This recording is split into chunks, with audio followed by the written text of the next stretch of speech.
सन 711 ईस्वी का जमाना था जब एक 17 साला नौजवान ने एक ऐसी मुहिम का आगाज किया जो बरसगीर की तारीख को हमेशा के लिए बदल देगी।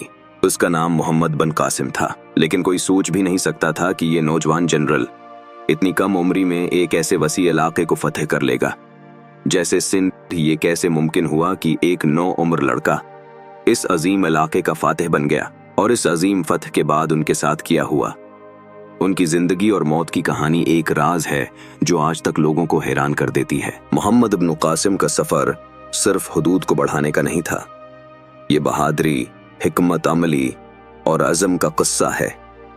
वो पहला शख्स नहीं था जिसने सिंध को फतह करने की कोशिश की, लेकिन वो वाहिद था जिसने इसमें कामयाबी हासिल की।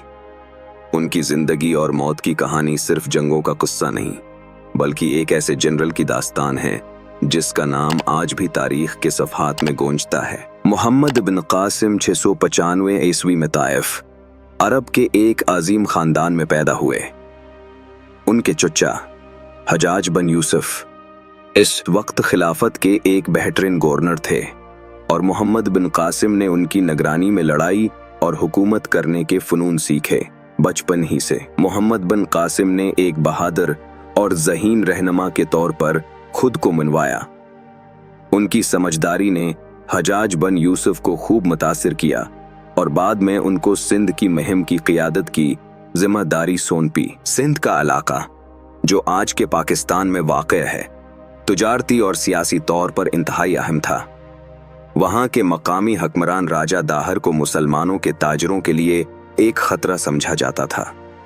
मुसलमानों के जहाज़ों पर कब्जा करने और ताजरों के साथ बदसलूकी जैसे वाक़ियात ने कशीदगी पैदा कर दी थी।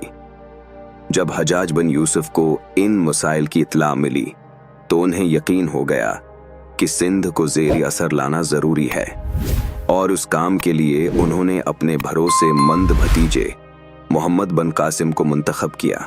711 ईस्वी में मोहम्मद बिन कासिम ने अपने माहिर सिपाहियों के साथ सिंध की जानिब पेश कदमी की। सहरा की मुश्किल ज़मीन और सिंध के मजबूत किले उनके रास्ते की रुकावटें थीं, लेकिन मोहम्मद बिन कासिम की क़ियादत ने उन सब चैलेंजेस को सिर कर लिया। उनकी पहली बड़ी फतह देबल के शहर में हुई, जो एक शदीद जंग के बाद उनके कब्जे में आ गया।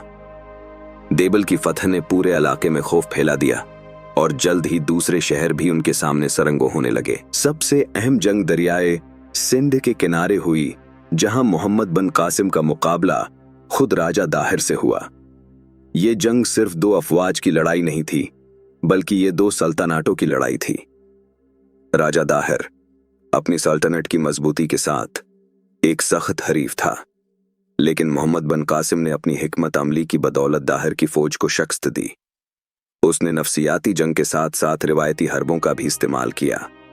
आखिरकार राजा दाहिर मारा गया और उसकी मौत के साथ सिंध के दरवाजे मोहम्मद बिन कासिम की फौज के लिए खुल गए। राजा दाहिर की शिकस्त के बाद मोहम्मद बिन कासिम ने सिंध में अपनी हुक्मरानी को मुस्तहकम किया।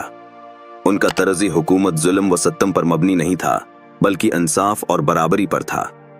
देगर फातहीन के बराकस मोहम्मद बिन कासिम ने मकामी आबादी पर सख्त क़वानीन नहीं नाफिज किए, बल्कि उन्होंने उन्हें अपने मजहब और रस्म व रवाज को जारी रखने की आज़ादी दी। इस रवादारी ने उन्हें मकामी लोगों की हमायत और आतिमाद हासिल करने में मदद दी। लेकिन जब मोहम्मद बिन कासिम सिंध में अपनी फतूहात के झंडे गाड़ रहे थे, इस वक्त खिलाफत के अंदर सियासी तब्दीलियां रोनमा हो रही थीं। उनके ताकतवर चचा हजाज बिन यूसुफ का इंतकाल हो गया और उनके साथ मोहम्मद बिन कासिम का तहफ़्फ़ुज़ भी ख़त्म हो गया। खिलाफत के नए खलीफा सुलेमान बिन अब्दुल मलिक मोहम्मद बिन कासिम के वफादार नहीं थे।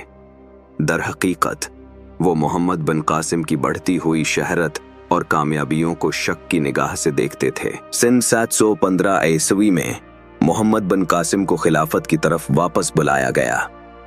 वो ये नहीं जानते थे कि उनके लिए क्या मुसीबतें मुंतज़र हैं। उन्होंने खलीफा के अहकामात की पैरवी करते हुए इराक वापस जाने का फैसला किया, लेकिन जब वो वहां पहुंचे तो उन्हें एक गुदार की तरह कैद कर लिया गया। इन पर झूठे इल्जामात लगाए गए और आखिरकार उन्हें कैद खाने में अजियत देकर कत्ल कर दिया गया। इस वक्त उनकी उम्र सिर्फ 20 साल थी। मोहम्मद बिन कासिम की जिंदगी अफसोसनाक तौर पर खत्म हुई, लेकिन उनकी फतूहात और वर्था जिंदा रहे। सिंध की फतह ने बरसगीर में इस्लाम के फैलाव की बुनियाद रखी। उनका मुनसफाना तर्ज हुक्मरानी उन्हें मकामी आबादी में भी एहतराम का मकाम दिलाने में कामयाब रहा। उनकी दी गई रवादारी और अमन ने उन्हें मुसलमानों और गैर मुस्लिमों दोनों के दिलों में जगह दी। मोहम्मद बिन कासिम का सफर सिर्फ एक जंगजू का नहीं था, बल्कि एक ऐसे लीडर का था जिसने अपनी कम उम्री में वो कुछ हासिल किया जो बड़े बड़े जनरल भी नहीं कर पाते। उनकी फतह सिर्फ फौजी नहीं थी, बल्कि सकाफती और माशरती सतह पर भी तब्दीली लाई। लेकिन उनकी मौत की कहानी एक मामा बनी रही और आज तक लोगों को हैरान करती है कि एक ऐसी अजीम फातिह का अख्तिताम इतनी बेदर्दी से कैसे हो सकता है। मोहम्मद बिन कासिम की सिंध की फतह महज एक फौजी कामयाबी नहीं थी, बल्कि बरसगीर की तारीख में एक नए बाब का आगाज था। और उनकी मौत अगरचा जुल्म और नाइंसाफी का नतीजा थी, लेकिन उनका नाम हमेशा तारीख के सफ़हात में उस नौजवान सिपाही के तौर पर जिंदा रहेगा जिसने सिंध को इस्लामी दुनिया का हिस्सा बनाया।